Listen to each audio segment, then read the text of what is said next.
Petite lumière, ma petite lumière. Hey, ma petite lumière. Je la ferai briller. Quand est-ce? Tu es sûr? Est-ce que tu es sûr? Une dernière fois. Hey, chaque jour et de toute manière. Est-ce nous périprions comme ma petite lumière? C'est ça, c'est ça. Je la ferai briller, ma petite lumière. Hey, aïe, c'est ça m'a décidé, ma petite lumière. Hey, je la ferai briller. Quand est-ce? Est soucieux? Juste le lundi. Et de toute manière. Hey, vous savez une chose. Père de gloire, je veux encore te dire merci pour l'opportunité et le privilège que tu me donnes. Je veux vraiment, sincèrement, de tout cœur, remercier les apôtres qui me donnent l'opportunité d'être là ce matin, le pasteur Olivier, le comité apostolique et ma famille, mon épouse qui me soutient. Amen. Parce que c'est toujours une grande responsabilité de partager ce que Dieu met dans notre cœur. Amen. Alors Seigneur, j'élève ma voix et je prie ce matin. Je prie que toutes nos pensées soient amenées captives à ton obéissance ce matin. Je prie que toute muraille, que tout blocage dans notre vie qui voudrait nous empêcher de recevoir ta parole, qu'elle tombe ce matin au nom puissant de Jésus-Christ de Nazareth. Je déclare ce matin que les cœurs seront bien disposés afin de recevoir. Seigneur, ta parole est la semence. Nous voulons simplement l'accueillir. Nous voulons simplement l'expérimenter. Nous voulons simplement qu'elle produise ce qu'elle doit produire dans la vie de chacun d'entre nous. Cette parole est une épée à double tranchant, alors qu'elle coupe tout lien, tout blocage, toute opposition dans notre vie qui voudrait nous empêcher, Seigneur, d'avancer, qui voudrait nous empêcher d'être dans le positionnement que tu veux que nous ayons, Père. Je prie vraiment ce matin que ta gloire accompagne ta parole. Pas celle d'un homme, pas celle d'un homme, mais simplement ta parole. Que ton esprit nous guide et nous conduise. Que ton esprit nous donne le discernement. Que ton esprit nous convainc ce matin au travers de ton message que tu as pour ton peuple. Vraiment, Père, que toute la gloire te revienne ce matin. Dans le nom puissant de Jésus, je t'ai prié. Amen. Amen, amen. Oh, vous avez des petits amen ce matin. Ok. On tombe, j'ai toujours dit, nous ne devons pas tomber dans l'habitude. Voilà, on est venu, on a chanté, on a pris la scène, on s'assoit. Enfin, on s'assoit pour recevoir le message. Non. Ça dépend de ta volonté et de ta soif. Amen. Oh, béni soit ton nom. Seigneur, merci pour ta grâce. Mon bien-aimé, depuis quelque temps, le Seigneur nous parle, le Seigneur nous conduit, le Seigneur nous éclaire sur l'importance pour nous de revêtir Christ. Amen. Ok, il y a 2 personnes qui sont dans la salle. Le Seigneur nous conduit pour que nous puissions nous revêtir pleinement de Christ. Oh, béni soit l'Éternel. Alléluia. Et ce que j'aime avec ce Dieu-là, c'est qu'il prend le temps avec nous. Et même quand on revient sur certaines choses, il nous montre encore d'autres facettes de sa parole. Amen. Et depuis quelque temps, le Seigneur nous a parlé du semeur, n'est-ce pas? Alléluia. Et nous avons compris qu'il y avait 4 types de sol. Il y a un premier où aucune plante n'a même poussé, parce qu'elle a été foulée dès le départ. Il y en a 2 autres, elles ont poussé, mais elles n'ont pas tenu. Et il y en a une. Dis à ton voisin, il y en a une. Non, il n'a pas entendu. Dis à ton voisin, mais il y en a une. Alléluia. Non seulement elle a poussé, mais la Bible dit qu'elle a produit en abondance. Alléluia. Et là, le Seigneur nous parlait de la bonne terre. Et d'où la pensée qu'il a mise sous mon cœur, recherchons la manifestation de la bonne terre. Alléluia. Recherchons la manifestation de la bonne terre. Parce qu'au travers de la parabole, on a bien compris que tous ont entendu la parole. Alléluia. Mais comme on dit, il n'y a qu'un quart. Qu'un quart pour qui la parole a produit quelque chose de nouveau. Alléluia. Et je prends Luc 8, verset 15. Luc 8, verset 15. La Bible nous dit, je ne relis pas toute la parabole du semeur, vous la prendrez, vous la relirez, réétudierez, etc. Amen. Mais au verset 15, dans 8, la Bible nous dit, j'ai pris la version juive complète, qui dit, mais ce qui est tombé dans la bonne terre, ce sont ceux qui, ayant entendu le message, le retiennent avec un cœur bon et bien disposé. Et parce qu'ils persévèrent, alléluia, ils produisent une récolte fructueuse. Alléluia. Celui qui a la bonne terre a reçu la parole. Et la Bible nous dit qu'il a entendu le message comme les autres. Mais il s'est passé quelque chose de différent. La Bible dit qu'il a retenu la parole avec un cœur bon et bien disposé. Alléluia. Et ce que j'aime derrière, c'est que parce qu'ils persévèrent, ils produisent une récolte fructueuse. Alléluia. Alors forcément, quand Dieu nous donne une parabole, il nous parle à nous, mais il utilise les choses de la vie pour nous faire comprendre. Donc je me suis dit, ok Seigneur, tu nous parles d'une bonne terre. Alors j'ai été chercher, je ne suis pas jardinier spécialiste non plus, mais je me suis quand même dit, mais c'est quoi la caractéristique d'une bonne terre? Qu'est-ce qui fait qu'une terre soit bonne? Qu'est-ce qui fait qu'on se dit, ok, avec cette terre-là, je vais pouvoir produire quelque chose de différent? Alléluia. Alors peut-être qu'il y a des jardiniers ici ou pas, je ne sais pas. Mais en regardant un petit peu en ligne, la première chose que je veux partager avec vous, c'est la caractéristique de la bonne terre. Et en fait, quand vous cherchez en ligne, vous avez différents éléments. On comprend que j'ai déjà la bonne terre, les fruits se développent plus vite. Finalement, c'est la fin du verset, on reviendra tout à l'heure. Amen. On comprend qu'elle produit une récolte abondante. Finalement, on considère que la qualité de la terre impacte la quantité de la récolte, n'est-ce pas? La terre est bien drainante. Et ce point-là m'a particulièrement marqué et c'est sur ça que je vais m'arrêter. On distingue une bonne terre de par sa couleur. Alors moi, je me suis dit, tiens, pourquoi sa couleur? Alléluia. Mais effectivement, si on regarde un petit peu, quand on voit une terre qui est bonne, généralement, elle a toujours un aspect un peu plus foncé. Amen. Non, est-ce que tu es avec moi ce matin? Elle a un aspect un peu plus foncé. J'ai entendu chocolat par là. Ok. Et en fait, je me suis dit, ok, ça veut dire quoi? Et finalement, qu'est-ce que c'est cette couleur? Finalement, on voit que la terre produit une substance qu'on appelle le humus. Amen. Et le humus, c'est une terre brune, noirâtre, qui provient de la décomposition de débris végétaux dans le sol et qui contribue à sa fertilité. J'ai dit, ok Seigneur, je m'arrête là 2 secondes. Je comprends que la bonne terre, elle a un aspect qu'on doit percevoir. Amen. Et quand je cherche, je comprends qu'elle produit une terre brunâtre qui s'appelle le humus. Alors, il y a peut-être de bons jardiniers ici. Alléluia. Alors, j'ai dit, ok, c'est quoi le humus? Et le humus, c'est ce petit côté noirâtre de la terre et qui provient d'une décomposition. Alors, je me suis dit, ah Seigneur, encore, tu me parles de décomposition. Hein? J'entends déjà les visages qui disent la mort à soi. Alléluia. Mais ce n'est pas moi. Et il revient encore sur ça. Décomposition, c'est l'action de décomposer. Décomposer, c'est diviser, c'est séparer des éléments. Alléluia. Alors je me suis arrêté 2 secondes. J'ai compris que la bonne terre, elle avait un aspect qui était visible par sa couleur et qui était lié à une décomposition de matière organique. Alors je dis, Seigneur, encore, tu veux me dire encore que la première caractéristique d'une bonne terre, c'est qu'il faut qu'on meure. Parce que bien entendu, hein, on est d'accord, quand on parle de la bonne terre, on parle du cœur. Donc je dis, mais attends Seigneur, mon cœur, décomposition, qu'est-ce que tu veux dire par là? Alléluia. Il y a quelque chose dans notre cœur qui doit se décomposer. Alléluia.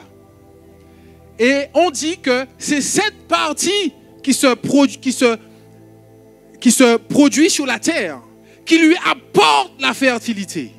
Alors j'ai entendu le message de l'enseignante Michel. Quand elle parlait de souffrance, il faut persévérer, il ne faut pas lâcher. Alléluia. Et je comprends une chose avec Dieu.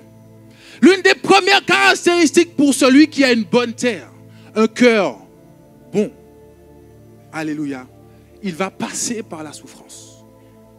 Et il me rappelle, je vois encore dans nos églises, souvent, quand vous voyez des gens qui viennent, qui vivent des moments très difficiles, ils ont une disposition à accepter Christ, à s'ouvrir à Christ, parce que la souffrance qu'ils ont vécue, parce que les combats qu'ils portent, parce que les expériences qu'ils ont sont tellement difficiles, que quand ils rentrent et qu'ils entendent une voix, qu'ils entendent une parole de reconnaissance, qu'ils entendent une parole de bénédiction, finalement, ils reçoivent la parole à une vitesse. Alléluia.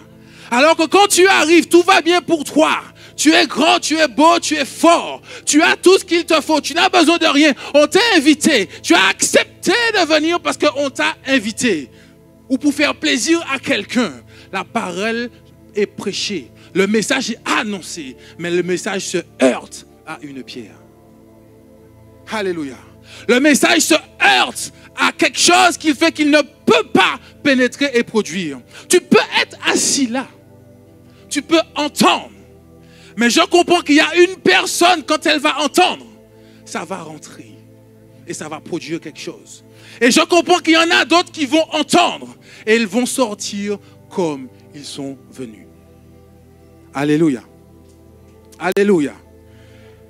Donc oui, encore une fois, il doit dire ton cœur, il y a quelque chose dans ton cœur qui doit mourir. Quand tu es arrivé, qu'est-ce que tu aimais plus que tous? Qu'est-ce qui était plus important pour toi? Qu'est-ce qui avait plus de valeur pour toi? Est-ce que cette chose-là maintenant est suffisamment morte pour que tu puisses recevoir le message que j'ai à te donner? Alléluia. Le psaume 51, au verset 19, nous dit « Les sacrifices sont agréables à Dieu. C'est un esprit brisé. » Alléluia. Dans la version français courant, c'est le psaume 50 au verset 19. « Oh Dieu, le sacrifice que je t'offre, c'est moi-même, avec mon orgueil brisé. Oh Dieu, ne refuse pas mon cœur complètement brisé. » Alors finalement, il y a une différence entre l'homme qui vient devant Dieu avec ses certitudes, avec sa force, avec ses convictions. Alléluia. Et celui qui vient, qui dit, Seigneur, non, j'abandonne tout, pardon. Parce que son cœur, sa terre, a déjà une prédisposition de décomposition. Le Seigneur est déjà en train d'enlever dans nos cœurs des choses que nous aimions, des choses qui étaient importantes, des choses qui étaient précieuses à nos yeux, mais qui n'étaient pas pour son royaume. Alléluia.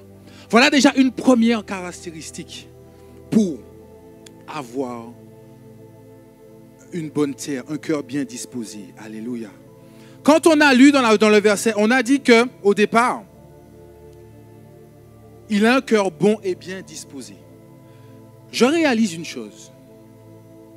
Quand rien ne va, quand c'est difficile, quand c'est compliqué, quand je n'arrive plus à faire, quand je ne sais pas faire, quand c'est trop difficile, spontanément, je dis, oh, Seigneur, aide-moi. Alléluia. Alléluia. Mais quand tout va bien, j'ai peut-être un petit mot, oh, Seigneur, sois béni, je te rends grâce pour cette journée. Vlip, vlap, je suis parti, je suis à droite, je suis à gauche. Et puis le soir, on rentre, je dis, oh Seigneur, je te bénis parce que j'ai passé une bonne journée. Peut-être pas vous. Peut-être pas vous. Mais finalement, quand mon cœur est vide, quand mon cœur n'est pas attaché à quelque chose, quand mon cœur n'a pas de solution auquel s'accrocher, je réalise qu'il est tourné vers une seule personne. Alléluia. Il est tourné vers Dieu. Alléluia. Mon bien-aimé, tant que tu as une solution visible et perceptible à ton côté, des fois Dieu passe après. Et ce que j'aime avec ce Dieu-là, parce qu'il a dit de toutes les façons, ta bonne terre doit rentrer en état de décomposition.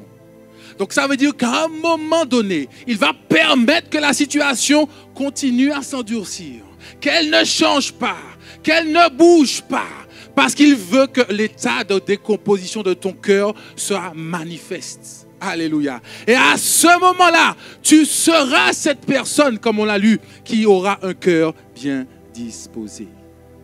Alléluia. Mon bien-aimé, tant que ton cœur est focalisé sur tes objectifs individuels et personnels, sur tes projets, sur ta maison, sur ton argent, sur ton travail, je ne sais pas sur quoi il est focalisé, mais j'ai compris une chose.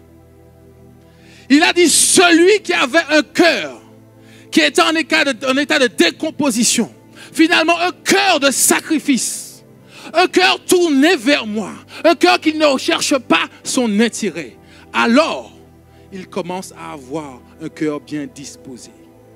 Alléluia. Et c'est la deuxième caractéristique, ça veut dire qu'à ce moment-là, la parole que tu vas recevoir, le message que tu vas recevoir pourra commencer à travailler. Alléluia. Mais mon bien-aimé, tant que tu es aussi sûr de toi, aussi confiant, aussi déterminé, parce que les problèmes ne sont pas dans ta maison, parce que les problèmes ne sont pas chez toi, ou peut-être parce que même tu ne les vois pas. Parce que des fois, les petits mouvements, oh, tout va bien, ça roule.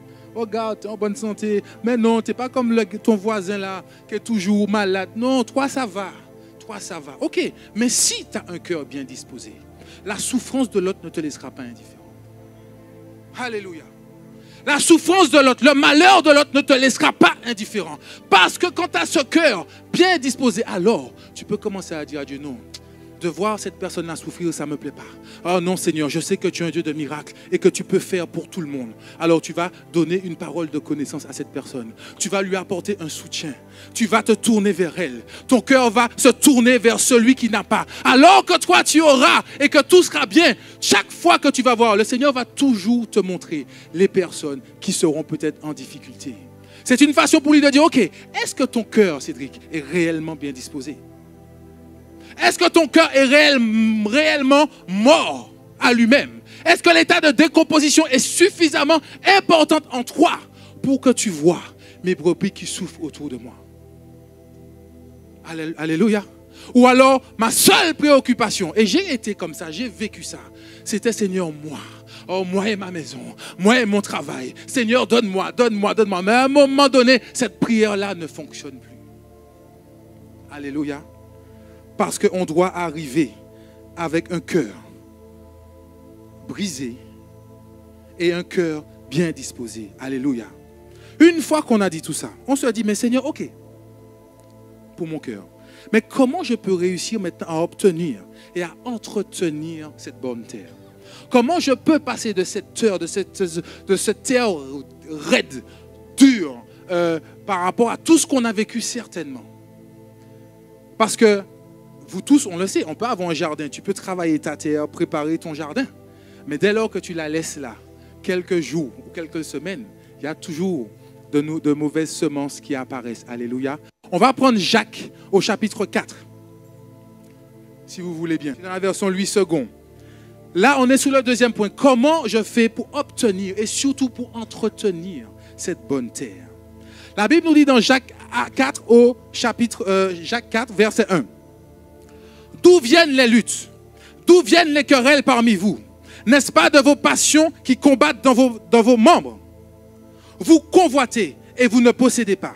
Vous êtes meurtriers et envieux et vous ne pouvez pas obtenir.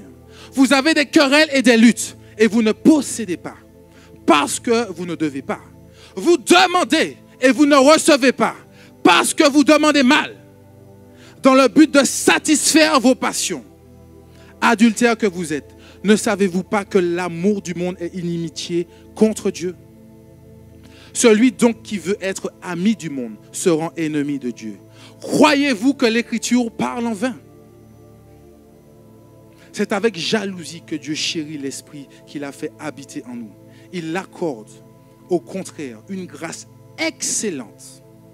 C'est pourquoi l'Écriture dit, Dieu résiste aux orgueilleux, mais il fait grâce aux humbles.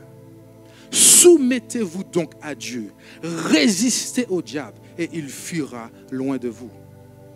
Approchez-vous de Dieu et il s'approchera de vous. Nettoyez vos mains, pécheurs. Purifiez vos cœurs, hommes irrésolus. Alléluia. La parole parle en elle-même. Alléluia. La première chose, la Bible nous invite à nettoyer, à purifier nos cœurs. Je ne vais pas développer, c'est un sujet que vous connaissez. Mais quand vous lisez Genèse 33, verset 2, Jacob dit à sa maison et à tous ceux qui étaient avec lui, ôtez les dieux étrangers qui sont au milieu de vous. Purifiez vos cœurs, hommes irrésolus. Le nettoyage, mon bien-aimé, ça passe par le retrait de tout ce qui a trop d'importance à tes yeux et qui est en opposition à Dieu. Alléluia. La parole est claire. Ôte les dieux étrangers au-devant de toi. Le Dieu étranger fonctionne comme une pierre. Le Dieu étranger fonctionne comme une ronce. Et je parle de Dieu.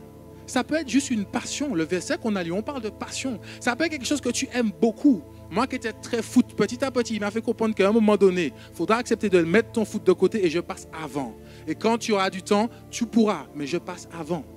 Quelle est ta passion? Quelle est cette chose qui est précieuse tellement à tes yeux que tu vas accepter de ne pas venir à l'enseignement pour cela? Que tu vas accepter de ne pas te connecter pour entendre la parole pour cela? Est-ce que c'est ton épouse? Est-ce que c'est tes enfants? Est-ce que c'est ton travail? Alors, je ne te dis pas de ne pas aller travailler, c'est pas ce que je dis. Mais il y a des moments où tu pourrais, mais c'est tellement plus important que tu vas donner un sacrifice supplémentaire pour ton travail. Un peu plus d'heures, un peu plus d'investissement. Pourquoi? Pour l'amour de l'argent? Non, il dit ôte. Dans la première chose, nettoie. La deuxième chose, il dit il faut nourrir, il faut enrichir notre terre. Et si vous prenez au niveau physique, quand vous avez une terre qui n'est pas de très bonne qualité, elle est enrichie. On parle de compost, on parle de résidus alimentaires pour pouvoir la faire travailler et pour qu'elle puisse s'améliorer. Amen. Il faut apporter un enrichissement. Alléluia. Alléluia. Bien entendu, la parole que nous entendons, elle l'est. Mais on parle de nourriture spirituelle. Et sachant que le cœur est le siège de notre louange, de nos sentiments, le proverbe 15 au verset 30 nous dit « Ce qui plaît aux yeux réjouit le cœur. Une nouvelle fortifie les membres. » Donc on sait que notre cœur est toujours réjoui par ce qu'il voit. Amen. Maintenant c'est pareil. Est-ce que ton cœur voit le travail? Est-ce que ton cœur voit l'argent? Est-ce que ta focalisation elle est sur les choses qui sont autour de toi ou elle est autour de Dieu? Et vous savez, ça fait plusieurs jours que j'entends une étude à la radio. J'écoute une radio et c'est une étude qui est faite par une prestigieuse université qui est à Harvard. Parce que finalement, tout le monde cherche le bonheur, n'est-ce pas? N'est-ce pas? Quand on veut un bon travail, quand on veut une bonne voiture, quand on veut se marier, etc., dans l'idée, on cherche quelque chose de positif. On est d'accord? On ne cherche pas quelque chose de mal. On cherche quelque chose pour être heureux. Et cette étude nous montre que, c'est une étude qu'ils ont faite sur plus de 70 ans, en suivant différentes personnes de différentes classes sociales, de différents environnements, pour essayer de comprendre qu'est-ce qui leur produit du bonheur. Et vous savez quoi? Ça fait plusieurs fois que j'entends ça, donc j'ai dit non Seigneur, c'est qu'il y a une raison, donc je partage avec vous. L'étude conclut que la seule chose qui peut réellement nous rendre heureux, c'est les relations avec les autres. Alléluia. Donc, je ramène ça à notre situation. Tu es chrétien, tu as donné ta vie à Christ et tu aimes Dieu. Amen. Mais maintenant, tu es focalisé sur tes bénédictions, tu cours après ta bénédiction. Ton frère en Christ est à côté de toi, il peut-être galère pour s'acheter une boisson, pour faire quelque chose. Est-ce que tu t'occupes de lui? Est-ce que tu fais attention à lui? Alléluia. Nous-mêmes, quand nous sommes arrivés dans l'église, ce qui nous a touchés, bien entendu, nous avons reçu la parole. Mais je suis persuadé, en tout cas, c'était mon expérience, que j'ai souvent été marqué par les personnes qui sont venues vers moi et qui m'ont manifesté de l'amour. Alléluia. Regardez ce que nous avons expérimenté la semaine dernière avant la prédication. Le pasteur nous a conduits, il a dit, lève-toi, va dire à quelqu'un que tu l'aimes. Va encourager ton frère. On a vu comment la puissance de Dieu s'est révélée et manifestée. Alléluia. Alors je comprends une chose.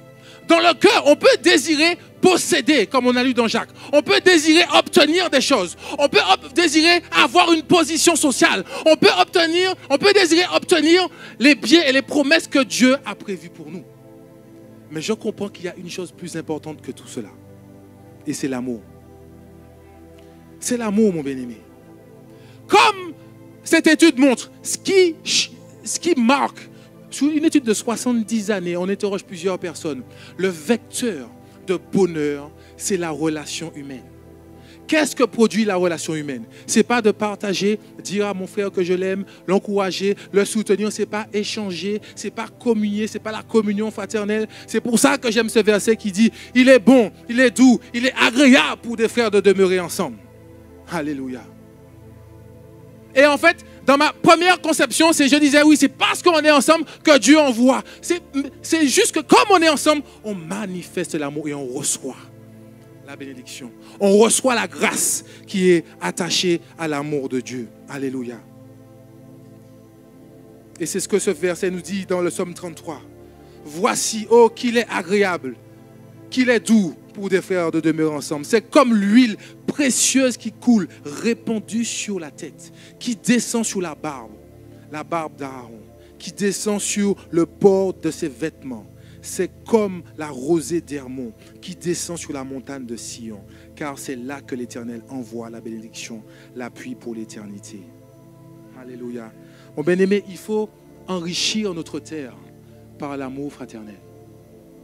Alléluia. Il faut enrichir. C'est vrai que les nouveaux moyens digitaux font qu'on s'enrichit à la maison. On est sur YouTube, on suit un tel, on suit un tel, on suit un tel. Ok, d'accord, très bien. Mais comment tu vis la communion fraternelle? Comment tu l'expérimentes? Comment tu vis cet amour entre frères et sœurs? Alléluia. Et si la Bible nous dit qu'il faut, quand on parle du cœur aussi, on a compris que vous avez peut-être fait un nettoyage. Vous demeurez peut-être dans l'amour fraternel.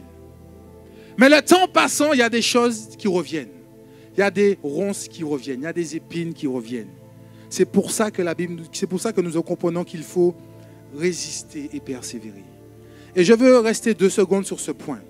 Marc 26, 41 nous dit, veillez et priez afin que vous ne tombiez pas dans la tentation.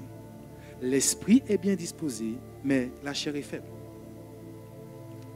Mon bien-aimé, pour préserver une bonne terre, tu n'auras pas le choix de te lever et de te battre. Tu n'auras pas le choix de combattre à chaque instant pour résister. La Bible dit résister au diable afin qu'il s'éloigne de vous. Alléluia. Mais c'est vrai que peut-être qu'à un moment donné, on s'est dit, bon, je suis venu à l'église, j'ai donné ma vie à Christ, oh, je vis l'amour de Christ, et puis finalement c'est bon, ça roule. Non. Je suis venu te dire ce matin que tu dois veiller sur ta terre. Tu dois veiller. À chaque fois qu'il y a une petite ronce qui vient, à chaque fois qu'il y a une herbe que tu n'as pas plantée qui vient, tu dois dire non, je me lève et je refuse, et je chasse, et je brise, et je détruis. Alléluia. Tu ne peux pas rester juste en disant c'est bon, j'ai donné à Christ, mais attends, je fais mon offrande, mais attends, je suis à toutes les réunions, mais attends, je suis à toutes les connexions. Mais ça ne suffit pas. À un moment donné, mon bien-aimé, tu dois veiller toi-même. Tu dois résister, tu dois combattre, tu dois arracher, détruire. Alléluia. Chaque fois qu'il y a un comportement que tu expérimentes, tu dis, ah non Seigneur, c'est pas bon. Oh, rentre dans ta chambre, dis Seigneur, au nom puissant de Jésus-Christ de Nazareth, cette jalousie qui me tient, je la refuse. Cette jalousie, non, tu pries, tu proclames. Prier sans cesse, mais quoi? On va faire quoi? On va prier sans cesse pour se dire, Seigneur, donne-moi, donne-moi. On l'a vu plus haut. Tu pries, tu demandes, il ne te donne pas. Parce que tu demandes mal. Parce que le temps est peut-être venu de demander, de briser, de détruire, d'arracher ces choses qui en toi ne produisent pas le fruit qu'elles doivent produire. Alléluia. On ne peut pas juste rester. Mon bien-aimé, vous savez, enfin, moi, je jardinette, d'accord? Donc, de temps en temps, je fais ça. Quand vous voyez l'effort que vous faites pour labourer, pour enlever les cailloux, et puis quand c'est beau, vous êtes là, ah, waouh, c'est magnifique. Vous mettez vos premières graines, ça pousse. Mais mon bien-aimé, laisse ça 2 semaines. Le truc ne ressemble plus à rien. Le potager ne ressemble plus à rien. Alors, je suis obligé à chaque fois de revenir, de me mettre accroupi et d'arracher et d'enlever. Et il n'y a pas longtemps, j'avais une botte de citronnelle. Elle est tombée. J'ai dit, mais comment est-ce ça tombé là? J'ai pris mon coutelas, j'ai creusé. Il y avait une racine en dessous qui n'était pas liée à la citronnelle. Et large, de cette épaisseur-là, qui s'est formée en dessous. Et comme elle a poussé, elle a jeté ma plante. Alors je comprends comme ça que, à un moment donné, même si tu as semé, mon bien-aimé, il faut aller en profondeur. Il faut aller nettoyer ta terre. Il faut persévérer, il faut combattre. C'est pas juste, je suis venu, le pasteur m'a touché, j'ai reçu. Non. À un moment donné, mon bien-aimé, tu dois rentrer dans ton potager pour nettoyer, pour arracher. Alléluia.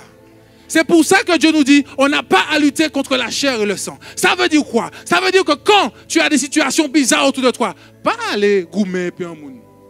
Pas aller babiller puis un moun. Non, mais rentre dans ta chambre. Dis, Seigneur, cette situation ne vient pas de toi. Alors je me lève. Que toute opposition, tout blocage, tout ce que l'ennemi fait pour me détruire, je refuse. Alléluia. Mais aussi dis à Dieu, Seigneur, si tu permets ça pour que la décomposition se fasse, alors j'accepte. Alléluia. Nettoyer, enrichir et résister afin de persévérer. Mon bien-aimé, résister, c'est ne pas céder. C'est fournir des efforts contre tout ce qui s'oppose contre toi. Mais je parle de choses spirituelles, mon bien-aimé. Je te répète, pas aller goumer puis moun. Pas aller crier en les têtes patron. Pas aller dire, papa, allez, bah, moi comme ça. Mon bien-aimé, la parole que tu as reçue t'a touché, ça t'a blessé. Tu t'apprêtais à monter sur la table pour crier. Tu dis non, un bon cœur ne peut pas faire ça. Alors Seigneur, je rentre chez moi. Seigneur, tu as vu comment ça m'a bousculé. Seigneur, je dois arriver à un cœur en tel de décomposition que même s'il me parle mal, je le regarde avec le sourire, je dis oui monsieur, oh oui madame. Oh même s'il me dit quelque chose qui ne me plaît pas, oh je dis Seigneur, l'Éternel est ma force. Je dis Seigneur, je ne travaille pas pour mon patron, mais je travaille pour toi. Parce que la Bible dit tout ce que je fais, je le fais pour Dieu. Alors mon regard change. Mais pour ça, le cœur doit être en état de décomposition, mon bien-aimé. Oh, si le cœur est raide et frappant, si le cœur est là pour dire non, non, non, pas épi moi, pas jouer. Non, décomposition. C'est une façon de dire, Dieu veut te dire, laisse-moi faire, laisse-moi prendre, laisse-moi faire à ta place. Et quand tu vis la situation, vous avez certainement déjà expérimenté ça.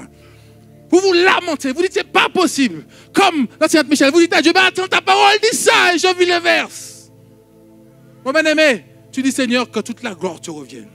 Seigneur, je ne regarde pas à ça, je te fais confiance. Seigneur, je ne regarde pas à ce que je vois de mes yeux, mais je te fais confiance. Mon bien-aimé, le temps passe. Et puis un jour, la situation est en train de changer. Les choses sont en train de se transformer. Et tu es en train de vivre la gloire de Dieu. Et à ce moment, tu peux venir devant pour dire, ah, Dieu m'a fait grâce. Parce que si tu as crié sur la personne pour obtenir ce que tu voulais, ce n'est pas Dieu qui a fait grâce. Ah, je te dis. Alléluia. Mais tu n'auras même pas demandé. Et on va te dire, bon écoute, non, je vois que chaque fois que je te demande, je peux compter sur toi. Chaque fois que je fais quelque chose, je peux m'appuyer sur toi. Alors tiens, je te donne ça. Voici une augmentation. Tiens, je te confie la responsabilité de ça. Les choses changent. Alléluia. Mon bien-aimé, comment ton cœur vit la situation? Alléluia. Est-ce que quand tu es bousculé, ton cœur bout en dedans de toi et tu as déjà cité des noms d'oiseaux, je ne sais quoi? Non. Non, non, ça c'est pas conforme. C'est pas conforme à sa parole. C'est pas ce qu'il veut. On doit arriver dans un état de décomposition. Alléluia. Et pour finir, qu'est-ce que je veux te dire? J'ai dit que nous devons chercher la manifestation de la bonne terre. Alléluia. Qu'est-ce qu'on a compris en lisant le verset? On a simplement compris déjà qu'elle produit une récolte fructueuse. On est d'accord? Quand on a lu dans le verset dans Luc 15, la Bible dit elle produit une récolte fructueuse. Mais allons plus loin. On revient dans Luc, mais on remonte au verset 8, parce qu'il en parle déjà avant. La Bible nous dit, une autre partie tomba dans la bonne terre. Quand elle fut levée, elle donna du fruit au centuple. Alors déjà, il y a une notion. Il y a une notion de multiplication que je commence à percevoir. Je prends une autre version, dans la version français courant. Mais une autre partie tomba dans la bonne terre. Les plantes poussèrent et produisirent des épis. Chacun portait 100 grains. Alléluia. D'une graine, il a produit 100 nouvelles.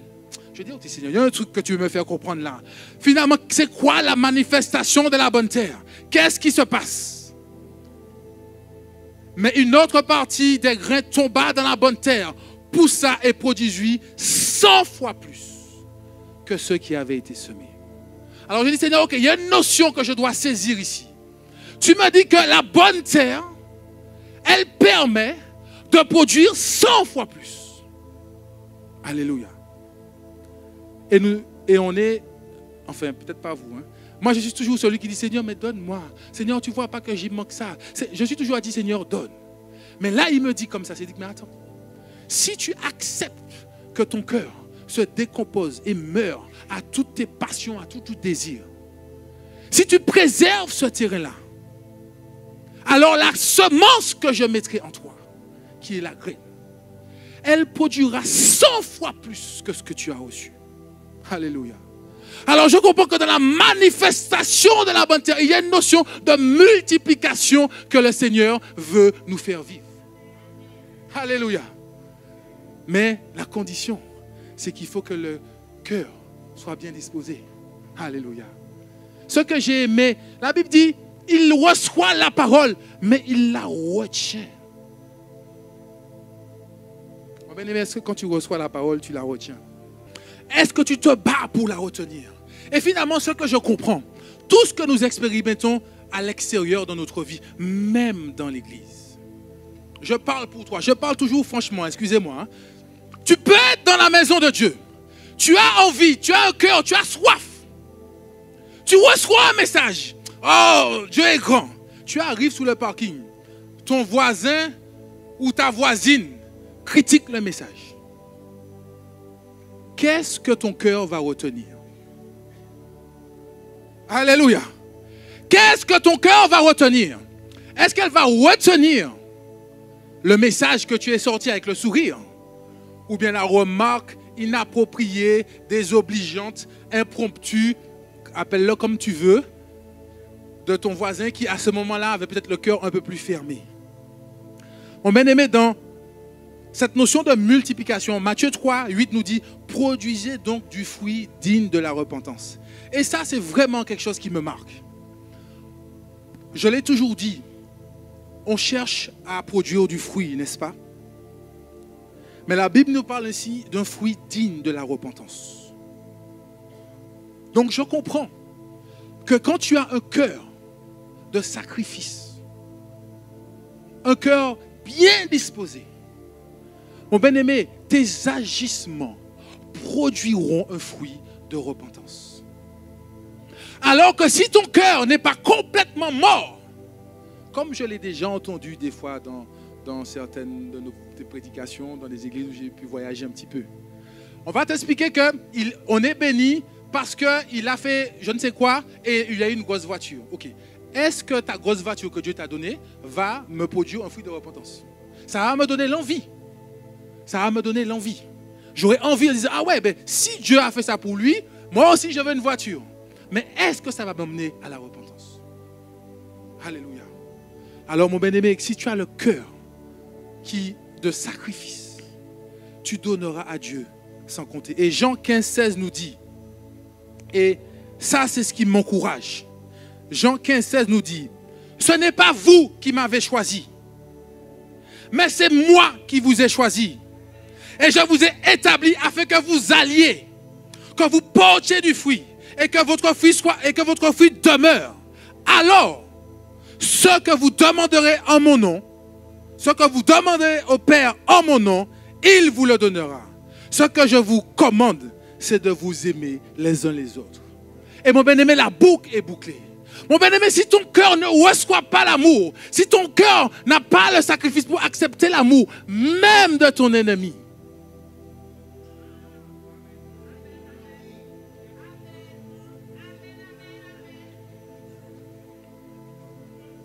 alléluia. Et c'est là que le diable nous tient. Quand il dit résister, qu'est-ce qui se passe? Alors que tu pries, alors que tu lis la Bible, alors que tu es à l'église, mon bien-aimé, c'est dans ce lieu qu'un frère va te dire une parole maladroite. Et tu vas commencer à travailler. Alléluia. Mais si ton cœur est un cœur de repentance, il va te dire ça, tu vas dire, oh Seigneur, oh, fais grâce à mon frère, tu n'étais peut-être pas de bonne humeur aujourd'hui. Le lendemain, tu vas prendre ton téléphone. Tu vas dire, tu sais, mon frère, tu m'as dit ça. Mais je pense qu'au fond de toi, il y a quelque chose qui te tracasse. Vraiment, je veux prier avec toi. Tu vas encore donner de l'amour. Ou alors, quand tu as reçu la parole, tu commences à murmurer dans ton coin. Tu appelles ton leader, tu appelles ton berger, tu appelles la porte. Il m'a dit ça, mais tu ne connais pas la disposition. Et je finirai sur ça. C'est vraiment un truc qui m'a marqué. Parce que quand on vit des choses, notamment quand on étudie des malédictions ancestrales, notre cœur est vraiment marqué et blessé en disant, mais comment nos parents ont pu faire ça? Mais à un moment donné, Dieu m'a dit, mais Cédric, regarde. À l'époque, quand ils ont fait ça, ils n'avaient pas la connaissance. Alléluia. À l'époque, quand ils ont fait ça, c'est le fruit d'une souffrance encore plus dure que eux, ils ont subi. Et aujourd'hui, ils n'ont pas encore eu la révélation de Dieu. Mais toi, je t'ai donné. Toi, je t'ai choisi. Toi, je t'ai établi. Toi, je t'ai appelé. Alléluia. Afin que tu puisses supporter. Afin que tu puisses lui donner de l'amour. Et même si tu as fait des choses bizarres, oh, je vais te donner de l'amour. Et cet amour-là va produire un fruit de repentance dans ta vie. Parce qu'à un moment donné, cette personne va dire, mais comment se fait-il que malgré tout ce qu'on a fait, malgré tout ce qui s'est passé, qu'il m'aime encore? Oh, parce que Jésus-Christ, il a pris tout à la croix. Pas pour que tu aimes un ou un autre, tout le monde. Alléluia.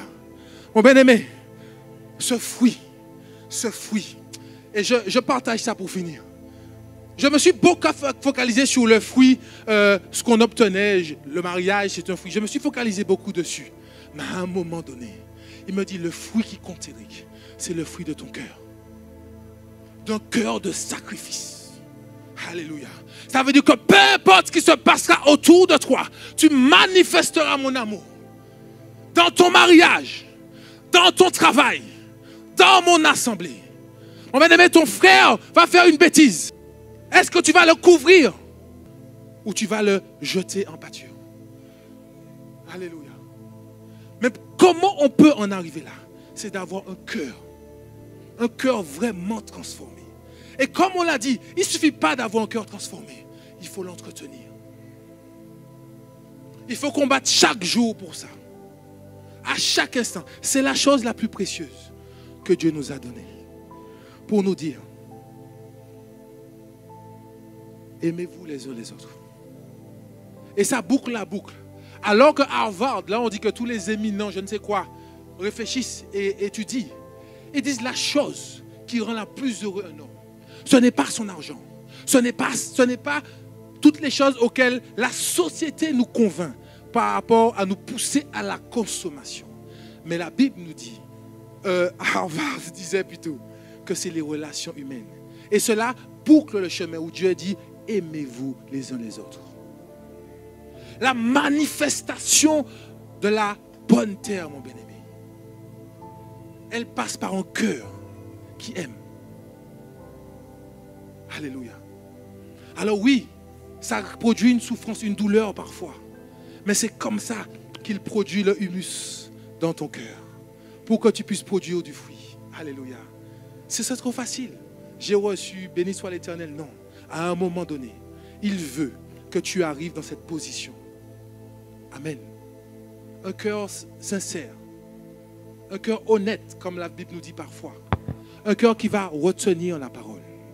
Et ce cœur qui va produire un fruit. Un fruit qui va produire de la repentance. Et dans la multiplication, ce n'est pas une personne. C'est 100 fois plus. Chaque fois, c'est l'impact que le Seigneur nous donne et nous apporte au travers de sa parole. Alors je veux vraiment nous encourager. Le Seigneur a pris suffisamment de temps en ce début d'année pour nous parler, pour nous révéler, pour nous parler du cœur. Il a parlé encore du sacrifice hier. Dans les enseignements du vendredi, on nous explique comment encore rentrer au royaume. Le Seigneur prend son temps. Alors mon bien-aimé, nous devons nous battre. Nous devons chercher cela. Et j'ai compris que si tu cherches la manifestation de la bonne terre, ton regard ne sera pas focalisé sur les choses que tu vois. Ton regard ne sera pas focalisé sur les choses matérielles, les choses que tu ressens, les blessures que tu vis. Non, parce que tu vas chercher une bonne terre. Tu vas dire, Seigneur, ok, je vis ça, mais qu'est-ce que tu veux me faire comprendre? Comment mon cœur doit changer? Comment mon cœur doit se positionner? Qu'est-ce que je dois encore changer en moi? Jusqu'à ce que la mort de cette situation-là soit totale. Et quand la situation va venir, je dis, oh Seigneur, béni soit l'Éternel. Comme on a vu avec la Sainte Michel dans Jacques 1. Tu vas dire, je bénis l'Éternel malgré ma souffrance. Je loue l'Éternel malgré ma souffrance. Alléluia. Voilà vraiment la pensée que je voulais partager avec vous ce matin. Alléluia. Cherchons la manifestation de la bonne terre. Alléluia. Alléluia.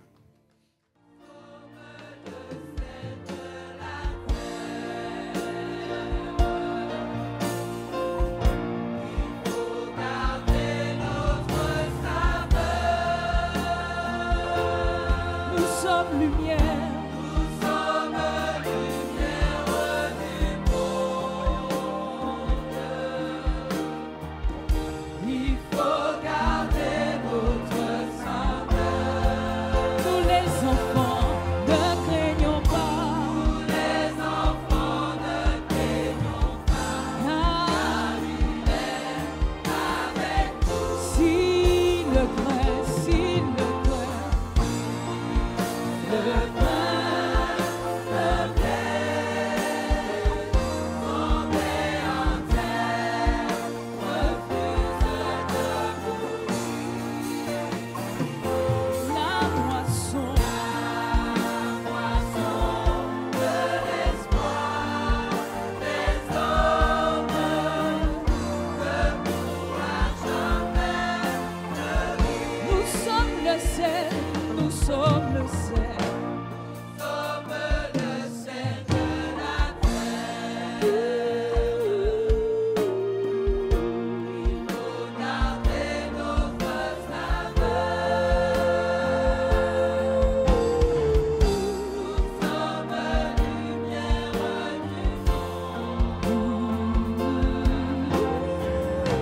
Il faut garder notre saveur. Nous les enfants, ne craignons pas. Ne craignons pas. Car si le craint